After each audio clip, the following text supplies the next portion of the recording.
guys, welcome back to today's video. Thank you. Oh my gosh, I just burped. Thank you for sticking with me. Finally posting on a weekly schedule.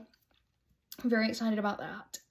If you don't know me, my name is Helena. I am an ex-criminology major, I guess you could say, turned cosmetology major. But true crime is still my first love. I absolutely adore sharing these stories with you guys and just teaching you about the wacko people that there are out there. I do my makeup while I talk about true crime. I give all credit to Bailey Sarian. She inspired my idea. And I do get a good bit of my, I'd say, well, about 30% of my information / like really good details from her videos. Most of my information comes from Murderpedia is my main source that I use. Sorry, my little boy nails. Deeply apologize for those. I know they look horrible. Oh my gosh. Just smashed my nail in the desk, so that hurt really bad. Don't recommend doing that. But before we get started with today's video, I do want to share a little haul with you guys. I love the jewelry company Boho Moon. It is, I get it online, obviously. It's from England, but their jewelry, all of it is stainless steel. And obviously, I work with kids, so I am a deep cleaner every day. I work with a lot of heavy chemicals, and none of my jewelry has ever tarnished. I've been using it for years. So right now, they have a big sale going on where all of their stuff is $14. And they're not outrageously priced in general, but some of their like more expensive jewelry that contains opals or cubic zirconia, whatever, is a little bit pricier. And it literally doesn't tarnish, so honestly, it's worth the money in my opinion. But this cute necklace I got from them recently, and these earrings, I got these from them as well recently. The hoop earrings I'm wearing, that's from Amazon, by the way, but the hoop earrings I'm wearing, I bought from them probably about a year ago, and I wear them almost every day. I love them so much. They go with everything. Make sure my nail wasn't, like, broken. But they have goodie bags that they do, and you get 3 items for the price of 1. So normally their goodie bags, I think, are $20, but right now they're $14. So I always purchase their goodie bags. I have 6 coming. They do them for bracelets, anklets, earrings, rings, and necklaces. And I have already received the bracelets, necklaces, and anklets. And I also ordered another necklaces goodie bag as well because I just absolutely love it. And you get the price of 1 item. Also, they offer a point system, so if you save up your points, I was able to get $45 worth of stuff for $8 because I had so many points from how much I've saved up over the years. But I just wanted to share with you guys the stuff I got in my goodie bags, and this is in no way sponsored. I wish it was. If Boho Moon wants to sponsor me, they are welcome to. But I wanted to show you some of the anklets, and like I said, all of this is surprise. I didn't know I was getting it. And I'm curious to see with the other necklace goodie bag I ordered if it is in the same, or if it's the same necklaces. If so, I can just give it away. It was cheap. But I'm curious to see if each one is different. I'm hoping they are, and they're not all going to be the same, but I don't know. And they get here pretty quickly, too. I would say 2 weeks maximum, which is good considering they literally come from England. So the first one I got is this really pretty gold anklet. I get all my jewelry in gold. I'm just a gold girl. My skin's already so light. I don't need a light silver just to accent how pale I am. This is my favorite one. It's got a cute little bell on it, which is so cute to me. But it's got little pink stones and little hearts. Absolutely love it. And then this is actually an anklet I have been eyeing on their website and thinking about getting. And I didn't. And I'm so glad I didn't get it because I ended up getting it in one of these goodie bags. It's got little gold hearts. Let me see if I can. There you go. Absolutely love it. Love. And they all come in these cute little reusable bags. And then like the goodie bags themselves come in these big pouches with the little individual bags in them. But I also got a really cute velvet patch or bag from them one time as well. They just have the cutest packaging. These are the bracelets, which I will be wearing all of them. And I do like them because they are made for smaller wrists. As you can see, this is a small bracelet, but it's the little like crossbar or whatever it's called. Absolutely love. I need to stop saying absolutely love, but they're just, all of their stuff is so cute and, like, practical. Nothing, they don't have crazy jewelry, which I do love crazy earrings. I'm not gonna lie, but, like, all of their stuff is wearable jewelry, and it literally doesn't tarnish or break. It's really good quality. And then this little twisted bracelet. I really like this one because I have an anklet from Amazon that matches it really well. Oh, and then this really pretty bracelet. I love this, like, link chain. It's so pretty. And I also have a necklace that I got in the goodie bag that matches that bracelet perfectly, pretty much. It's this little twisted, not twisted. Well, it's got, like, I don't know if you can tell, but it's got, like, details on the little chains. Got that. And then this one is gorgeous. I actually recently just ordered this necklace for one of my cousins, but I got her the clear stone instead of the green. But I really like it because I actually got a green choker from them recently that will match that perfectly. And then I got this. It is, you can't see it. Here, let me just see if I can take it out. Can't get it. It's a layered necklace. I think it's, oh no, it's not. It's not layered. My bad. But I think this is really cool. It kind of looks like a dog tag chain. I think it's really pretty. I love it. So that's all the jewelry I got, and I got all of that for literally like probably $50. And that's including shipping and everything, because it's about $8 shipping. So a little over $50. But it's amazing for the price because it literally does not tarnish. And I work with bleach and heavy chemicals every day, and I always get it on my jewelry, and it never, ever shows any signs of wear and tear. So Boho Moon is the name. This is how you spell it. I guess that's kind of a given, but please check out their jewelry, especially while it's on a sale right now, because it is amazing quality. I'm just going to throw it on the ground really quick so I can get to today's video. But I have my iced coffee here, and it's really light because we were running out of coffee, so I filled up a lot of it with water, but I also can't drink too much coffee because I already had a cup today, and if I drink 2 cups of coffee, not good. But I put some sugar-free almond syrup and some 0-calorie marshmallow fluff that's in the bottom. My little dessert for today. So without further ado, let's get into today's story. So I don't know if you guys are familiar with the movie Psycho that came out in the 1960s. One of the scariest horror movies of all time. I personally have never watched it. I never will watch it. It just looks a little bit too scary in my opinion. And that says a lot because 1, it's 1960s, so the graphics aren't good. And 2, I don't get scared easily. I mean, I love Scream, Halloween. I'm a big fan of like classic horror movies, but I don't think you could pay me to watch Psycho. I would never take a shower again. So Psycho, Texas Chainsaw Massacre that came out in the 70s, as well as in 1996, I believe, award-winning movie Silence of the Lambs, which is one of my all-time favorite movies. It's an unbelievable movie. If you want to get your pants scared off of you, you need to watch it. It's great. So this man, he also inspired the movie Deranged, is the inspiration for all 4 of those movies.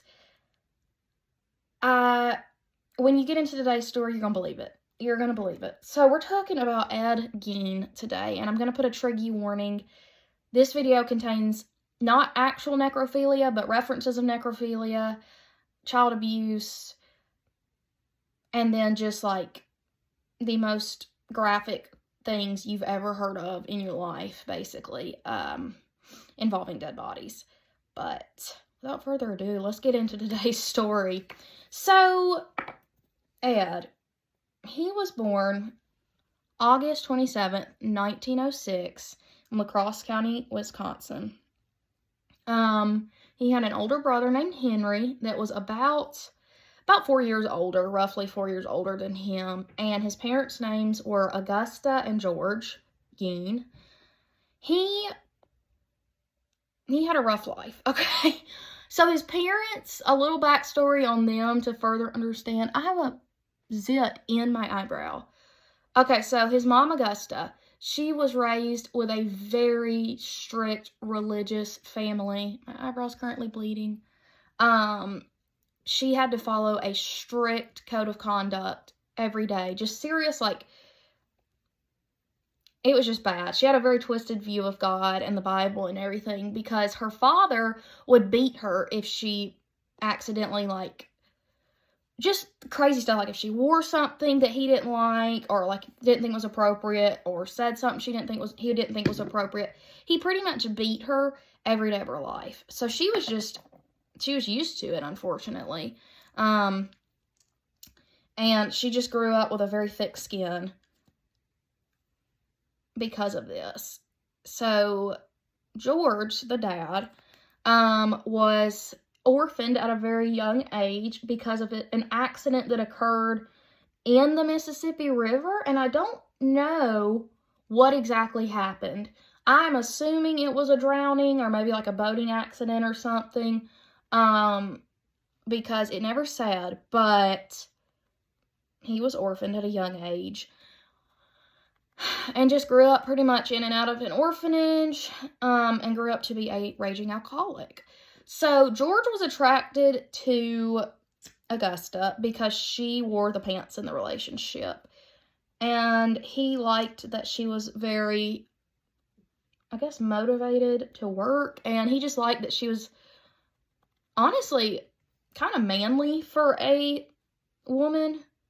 She was really big, as they described her, buxom woman. She had brown hair.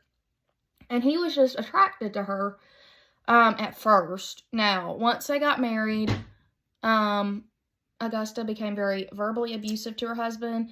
Because of his alcoholism, she would tell him he was worthless and, like, she shouldn't have married him, all this stuff. And that caused him to go and get drunk at the bar and come home and beat her. So he was verbally abused, she was physically abused, and she would pray to God every day for him to kill her husband. So already a rocky start in their marriage, but in 1902, they bring Henry into the picture. Henry's born. We don't know a lot about Henry. He was just your average kid, obviously as normal as you could be in this kind of situation, but they were still living in La Crosse County. And George had a lot of different jobs. He worked on the railroad. My cat just knocked off all the pillows on my day bench. He worked on the railroad. He worked as an insurance salesman. He worked as a carpenter, but he could not hold down a job because of his alcoholism. But Augusta was obviously a stay-at-home mom for a while. And then once Ed was born, not long after that, she bought a small little shop and turned it into a grocery store, and she owned and worked there, managed it, while the boys grew up and went to school, whatever. But she made sure that they had Bible study readings every afternoon when the boys got home from school. But it wasn't your average Bible study reading. She would find verses in the Bible that referred to death, murder, retribution, any violent thing that happened in the Bible she read about, and she would scare her boys, honestly. She said that all women were whores, those are her exact words, and that sex was evil, whether it be premarital or not, just sex in general was evil, and that everyone in the outside world was a danger to them because they were sinful, which we're all sinners. That's why you need Jesus. So the boys were not allowed to go anywhere but school and then come straight home, where they would be verbally abused as well. Like her husband, she just always told them how worthless they were because she believed they were going to grow up and turn out to be alcoholics just like their father. So about 1915, once Ed was about 9 years old and his brother was about 13, they moved to a 105-acre farm in Plainfield, Wisconsin. And Augusta convinced her husband to move there because she didn't want the boys to be influenced by the outside world, and she thought she could hide them better if they were on a big open farm out in the middle of nowhere. So she did, and they lived there Ed's whole life. Like, he was still living there when he got arrested. But they grew up most of the time there, and they weren't allowed to have friends. If they started talking about a friend, Augusta would punish them, saying that, like, they could not have friends, they were all evil people, whatever. And Ed was described by teachers and classmates as a very effeminate, shy character. He often would burst out laughing for no reason in class, and he later said he was just laughing at the own jokes he was saying in his head. So, okay. But he was just described as a strange person, and he obviously didn't have any friends. One, because he presented himself very strangely. I think just because obviously he had no social skills, because Augusta wouldn't let him even talk to anyone. But he was bullied a lot because of this. And also he had a lazy eye and a lesion on his tongue, which affected his speech. So those were two focal points of his bullying. But if he came home and cried about it, his father would beat him. So Ed really struggled, but he was madly in love with his mother, Augusta. He just loved how much hold she had over her husband. He just thought she was amazing. And he often described her as his first love and only love. But Henry, on the other hand, hated his mother. And he often would badmouth her in front of Ed, and it would make Ed mad. And this is a man you do not want to make mad when I tell you about his future. So, skip forward 1940, the boys are grown up, and George unfortunately dies of heart failure due to his drinking. So it's just the two boys and Augusta. Well, Henry had fallen in love with a divorced single mother of two, and he had planned on moving away with her because he just couldn't wait to get away from Cray Cray. So it got even worse, the bad-mouthing, because he knew he would be away from it soon. And he knew it bothered his brother that he did that, but he kept bad-mouthing Augusta. Well, personally, I think Ed had had enough of this. So in 1944, a brush fire just so happened to break out at the farm, and the two boys got separated in the midst of trying to put the fire out. So once they had gotten the fire under control, Ed realized, wait a minute, where's Henry? So he called the police and said, I can't find my brother anywhere. There's been a huge fire. I'm worried he's hurt, whatever. So they got a search party out there. And Ed just so happened to immediately find his brother's body. And this is what was strange about it. So they found Henry laying face down, but the ground underneath him had not been burned, which means he passed out or passed away and fell to the ground before the fire was even in the area. And they also found two major bruises on the back of his head. But police didn't suspect anything. They were like, oh, he just died of asphyxiation. So they ruled it natural causes or whatever. Death by asphyxiation. I guess it wouldn't be a natural cause, but you know how it is. So that was weird to me that they looked over that, but not surprising either. So after that happened in May. It was just Ed and his mother, Augusta. And not long after Henry's death, Augusta had a stroke and became bedridden. And Ed just waited on her hand and foot. He took care of her every day, bringing her food, water, whatever she needed. And she just continued to verbally abuse him. And every time he would come in to take care of her, she would just tell him what a weakling he was. He'd never be worth anything. And I'm like, why are you looking up to this woman? What do you see in her that we are not seeing? Because she sounds like a turd. But then sadly, December 29th, 1945, Augusta passes away after battling multiple strokes. And Ed is just devastated. I think this is where he kind of falls apart because he had nobody. It was just him. So he boarded up all the windows in his house, and he kept Augusta's bedroom and her little sitting room completely untouched as a shrine to her. And he really only used the kitchen, and then there was a small bedroom right off the kitchen that he slept in. But the rest of the house was a mess. Ed was just untidy. He just was a hot mess express. And around this time, he took up reading as a hobby. And he got into reading books about death cults and like headhunters in the South Seas and anatomy. But another thing he found quite interesting was reading the local obituaries, especially the ones of women that resembled his mother. So skip forward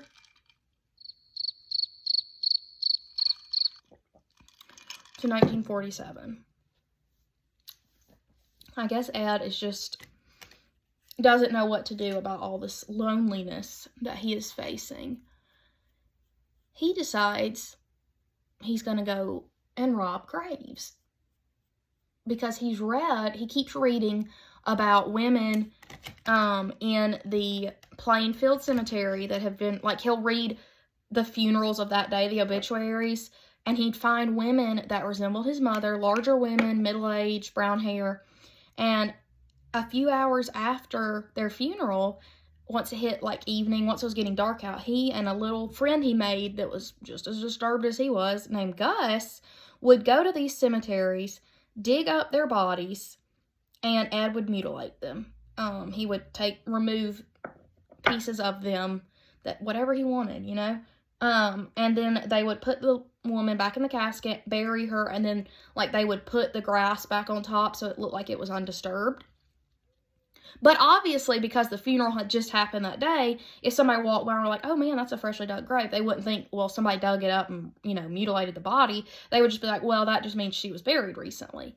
So they did this for years until Gus, unfortunately, well, not unfortunately, but Gus had to go to like a nursing home because he was getting older and dealing with a lot of ailments, and Ed knew he wasn't going to be able to dig up, mutilate, and rebury a body all in one night by himself. So this is when Ed decided to resort to killing, because it would be easier, I guess, than having to go through all the pain of having to dig up a body, mutilate them, whatever. Like, just don't do it in the first place. So around the late 1940s to early 1950s, a lot of people began to go missing. And the very first person that went missing was an 8-year-old girl named Georgia Weckler, and she disappeared on, I believe, May 1st, 1947. Let me see, yes. On her way home from school, she just disappeared. They never found any trace of her. But that's also kind of a good thing, because they never found, like, any evidence of foul play.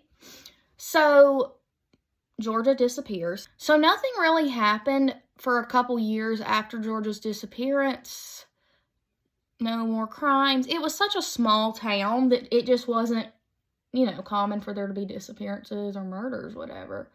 So we're going to skip forward about 5 years to November of 1952. 2 men named Victor Travis and Ray Burgess are getting back from hunting. They have their dog with them, and they wanted to stop at Mary Hogan's Tavern. This was a local hangout spot for the area, or for the citizens, the natives, I don't know what you want to call it. A lot of people saw Ed there. Ed, other than getting groceries, Ed would frequent this place just to kind of, I guess, enjoy the social atmosphere. Anyways, these 2 men stopped in to get some drinks, and they left, but their dog, them, and their car was never seen again. So I think at this point, police are starting to pick up on maybe there's somebody not good in the area. I messed up the eyebrow. I hate when I do that. This eyebrow just naturally doesn't arch quite as good as the other one. So I have a really hard time getting it even because he used to overpluck my eyebrows when I was younger. And I am now suffering the consequences. So about 6 years later from 1947, a year later from Victor and Roy's disappearance, but 6 years later from Georgia, another young girl goes missing. She is a 15-year-old named Evelyn Hartley. She was babysitting. Her dad calls up at the house she was babysitting just to check on her, make sure everything was going well, and he doesn't get in touch with her. And he's like, that's strange because Evelyn was a very responsible girl. Like, she would never just not pick up the phone or check in with her parents or whatever. So the dad's like, maybe she's busy. Like, I'll go take a look at the house. So he gets to the house and all the doors are locked. So he peers through the window and he sees his daughter's shoe laying on the floor and her glasses next to her shoe. And he's like, I don't like this. So he goes down to the basement and finds a window that he's able to break in and crawl through. And once he gets into the basement, he finds his daughter's other shoe and blood stains. So he immediately calls the police. The police get there to investigate. They find blood stains on the grass, like leading away from the home. So obviously she has been abducted in a vicious way, or attacked viciously. And they never found Evelyn, but they did find her clothes covered in blood on the side of a highway later. But that was all, and to this day, they haven't found Evelyn or her remains. So that's why I don't think Ed did this, but I just wanted to give you guys this, like, little kind of background of what was happening in the town at the time of Ed's reign of terror, I guess. So, you remember how I was telling you guys about Mary Hogan's Tavern?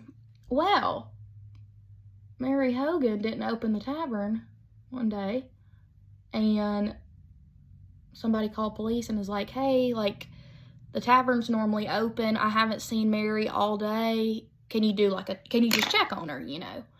So they go in to do a little welfare check at the tavern, and they don't find Mary, but what they do find is a pool of blood, and next to it is like a trail leading out the back door. They also find an empty bullet casing. So that was weird to them. They were like, okay, something's seriously wrong here. Something's about to be seriously wrong if I don't get this eyebrow under control.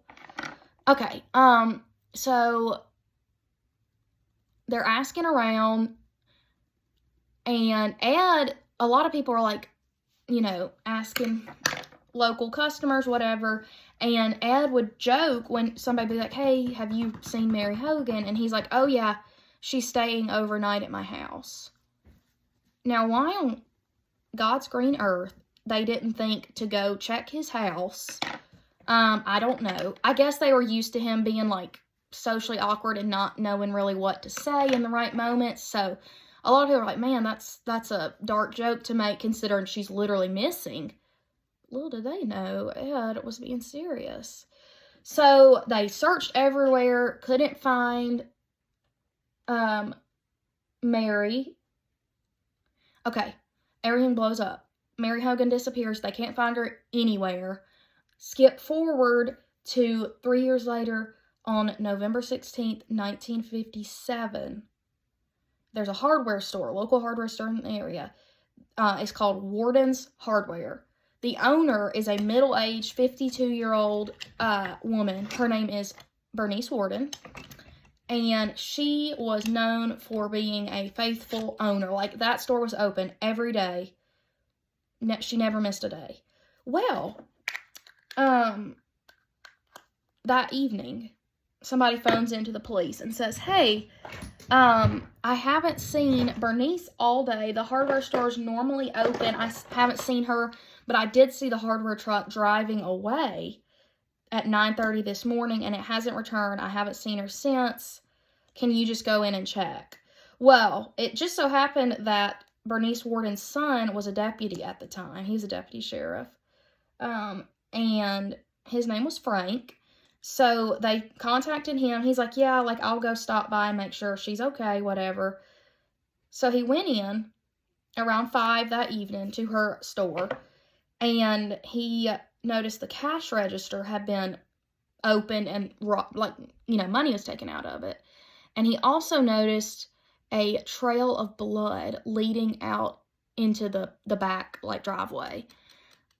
So, obviously, Frank is very worried, but he just doesn't know who would want to hurt his mother, because she was, like, everyone loved Bernice. She was known in the town, and he was just like, how could somebody not like her, or how could she have an enemy? So, he didn't know who in the world had done it, but he went back over to the cash register just to investigate what was going on, and he found a Post-it note that Bernice had written that said that Ed would be coming in today to pick up a half-gallon antifreeze. So he didn't suspect Ed of killing his mother at first, but he's like, that is strange. Obviously, Ed is the last person to see her alive. So, obviously, that evening, or the next day, sorry, Sheriff Arthur Schley is his name. That's a name right there, Schley. Almost, those, like, I forgot what they're called, but those words that sound like the action, like, popping, how it kind of sounds like an actual thing popping. I don't know. Onomatopoeia, I think is what those are called. I need to go back to English class. His name reminds me of one of those. Anywho's, okay, next day, November 17th, Arthur arrives at the house to just question Ed. At the time, he wasn't, suspected of killing Bernice, but they did want to question him because he was the last person to see her. So Arthur gets to the house, and Ed's not home, but he has a search warrant because Ed was the last known person to see Bernice, so they do have a search warrant to search his house. So Arthur decides, I'll just go ahead and go in and look around the house while Ed's away, and then just wait till he gets home, question him, whatever. So he goes in through the kitchen, and it's super dark in there. All the windows are boarded up. I don't think the electricity was working. Just a hot mess. I need to get going, because I'm already halfway through the story, and I'm not even past my eyebrows. Okay. And it was really dark in there, so he had to use his flashlight just to even look around. So, buckle your seatbelts, because this is about to be a rocky road. Trigger warning, it is about to get very unbelievably graphic, to the point you're not even going to believe the words that are coming out of my mouth are real. So he's walking around. He brushes up against something hanging, and he was like, what was that? Well, I don't even know. This is crazy to even say. Okay, so he turns around and shines his flashlight on it, and it is the naked, decapitated body of Miss Warden, hanging upside down from the ceiling with a cut from her pelvic bone to her sternum, which, if you don't know, is how you remove the organs from somebody. Yes, it is concerning. I know that. I know. And she had her organs removed. Well, obviously, the sheriff was completely stunned by this discovery. They said it made him gag, almost to the point of, like, throwing up. So, obviously, he didn't know who it was at first, because there was no head. So he wanted to find a missing head so he could identify who this naked, decapitated, disemboweled woman was. Well, he calls in backup. They arrive at the house. I guess Ed's not home yet. He gets home pretty soon after the backup arrives, and they're looking around the house. They're like, obviously, if we found a naked, decapitated woman hanging from the ceiling, there's bound to be other stuff in this house that we're going to find. So they start looking around. Guys, when I tell you this man needed some Jesus, it's not pretty. So, they start looking around the house, looking around, seeing what all they can find. They come across a collection of soup bowls. These weren't ordinary soup bowls, honey. Basically, what Ed had done is removed the skull, dried it out, whatever, cut the top part of the skull off, and turned it into a soup bowl. So the man was freaking eating his Campbell's chicken noodle soup out of somebody's head. Like, no, honey, that's not right. So they keep looking around. They discover a lampshade, as well as a chair, just a little sitting area, completely fashioned out of human skin. They find a little curtain pull, which is kind of what you use to pull the curtain back, and a piece of, or a woman's lips, her lips, were like embellishing the curtain pull. I don't even have words to explain the depravity of this man. I'm not laughing. I'm really uncomfortable right now, so you're going to have to bear with me. Okay. They make it to his bedroom. They do find Bernice's head in a burlap sack. They remove it, and they find that her head has nails in each ear, and there's a piece of twine tied to both the nails to like make her head look like an ornament. Ed had made it back home at this point, and they're like, Ed, why do you have her head, you know, looking like a Christmas ornament? And Ed was like, well, he said, I really wanted to use it to decorate the house.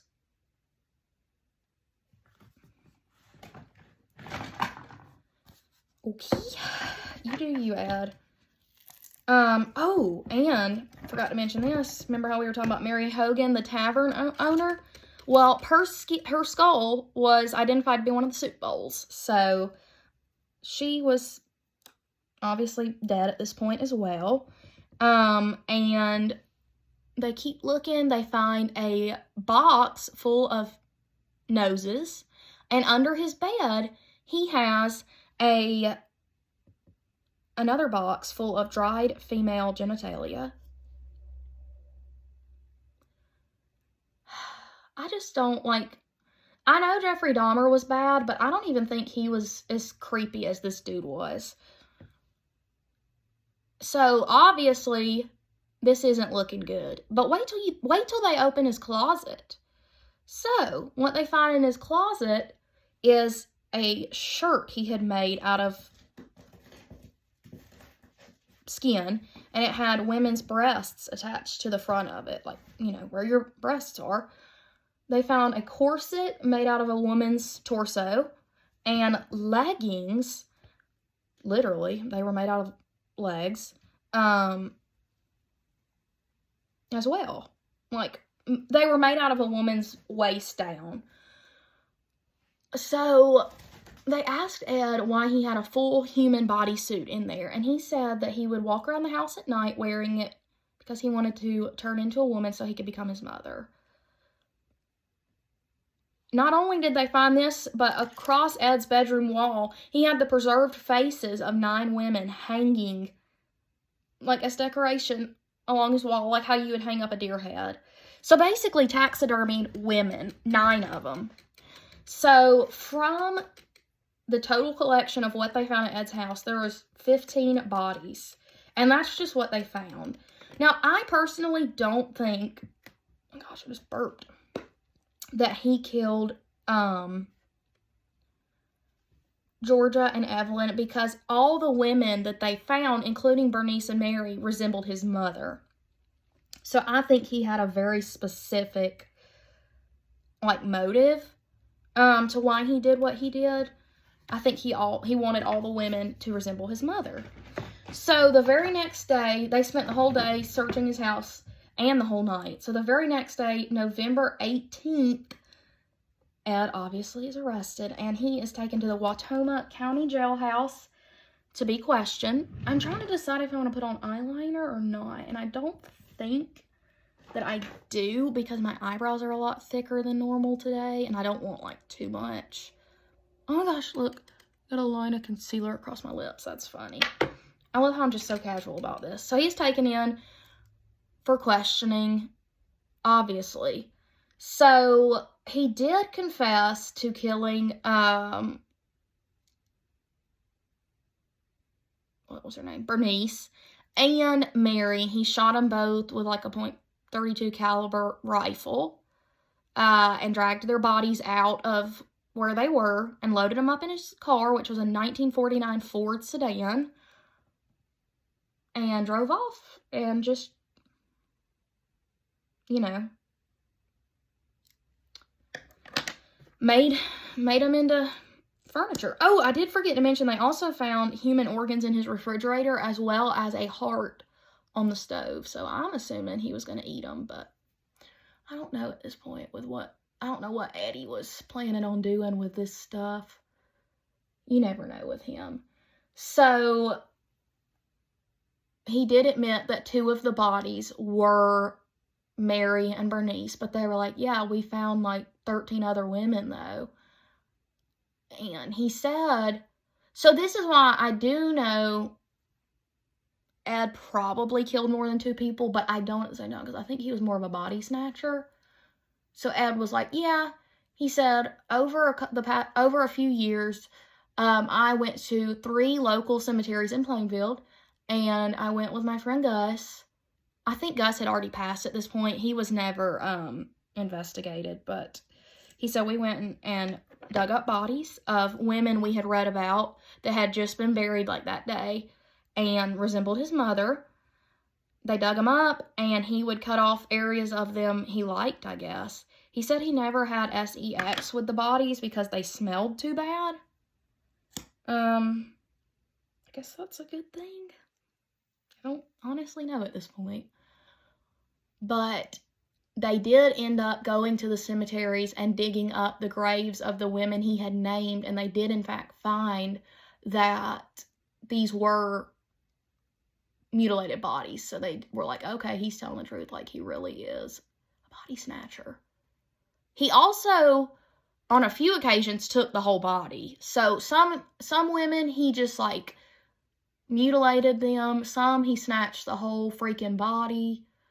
I think police are just baffled. And actually, the lead sheriff, Arthur Schley, that we were talking about on this case, he actually died of a heart attack a few years later, and they said it was because of the horrors he had seen with Ed Gein's case. They said he never fully recovered from it, and it gave him a ridiculous amount of stress with the next few years of his life. And yeah, he died not too long after everything went down with Eddie boy. So yeah, they're asking him, they figure out, okay, obviously this man is a body snatcher. He confessed to wearing the bodysuit he made around the house because he wanted to become his mother. So they have him, and they're like, okay, well, you're going to trial for 2 counts of first-degree murder for Bernice and Mary.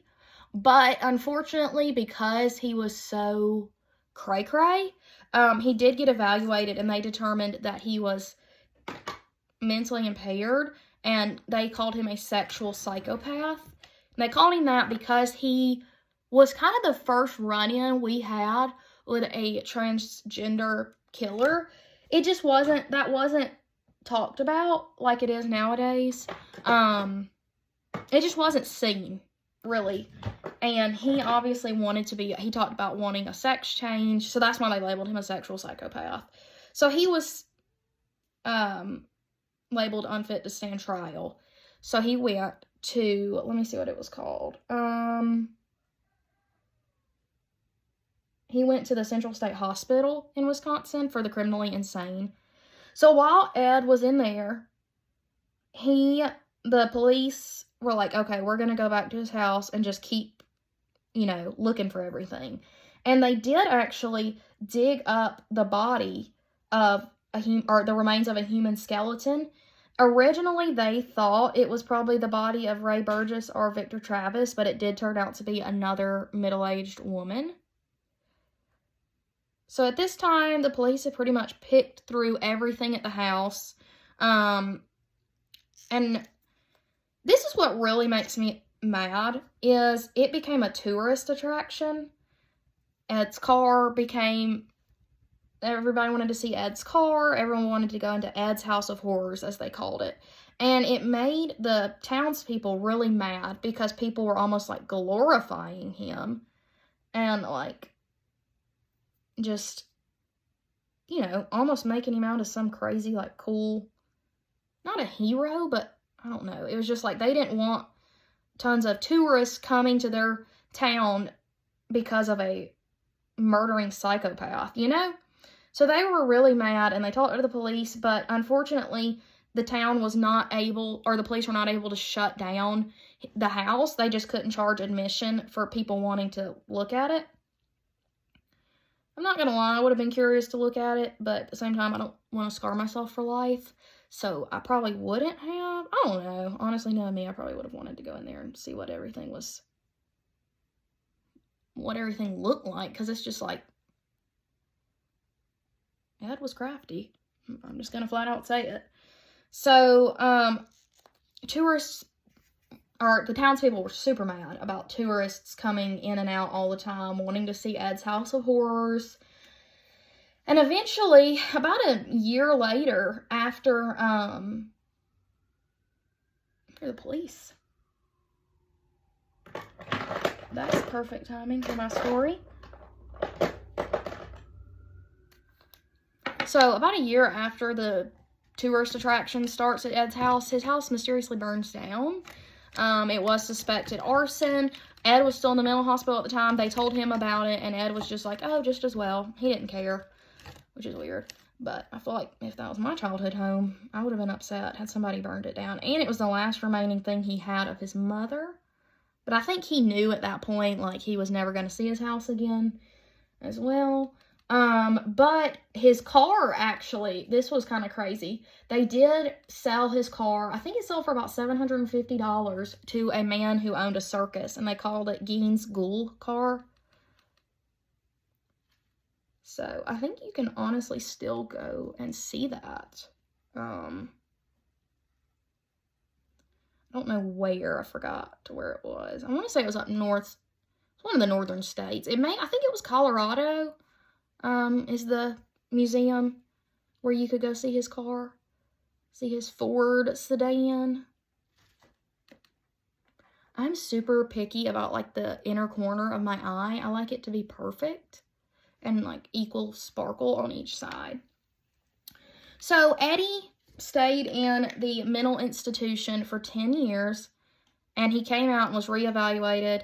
They said he was sane enough to stand trial. So, the proceedings for his trial began on January 22nd, 1968, to determine whether he was guilty or not by reason of insanity for the murders of Bernice and Mary. His trial itself began November 7th, 1968.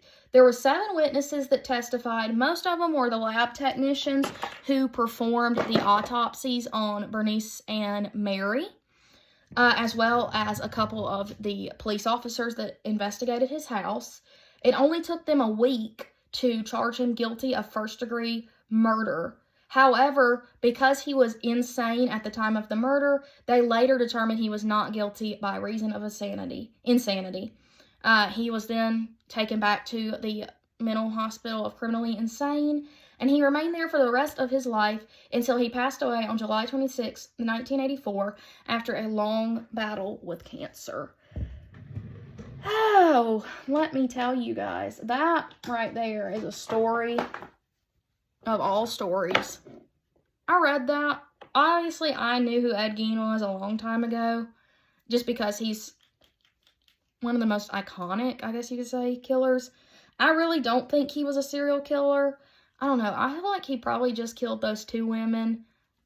I think he was more of a body snatcher.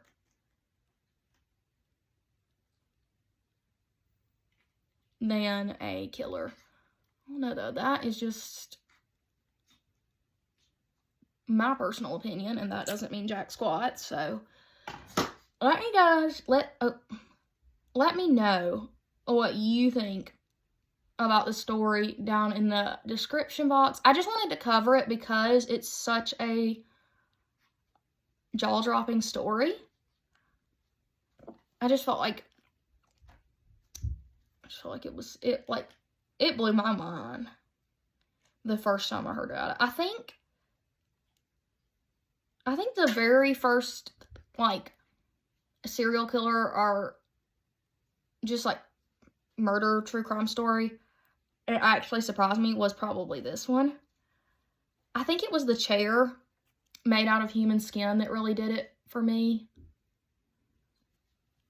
I think I was just like, that's not okay, you know? That's not good. So, let me guys know how you felt about this story. Sorry it wasn't overly long. There just wasn't a ton to talk about with this because obviously and thankfully his reign of terror was not too many years, so there wasn't like a long list of stories about this man, but I don't know. I still find it really fascinating. And let me guys know if you've seen any of the movies. I've seen Texas Chainsaw Massacre and Silence of the Lambs. And I definitely can see how they tied into this story. So let me guys know what movies you have seen that are inspired by Mr. Gein.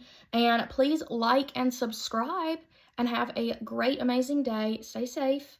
And I will see you next week.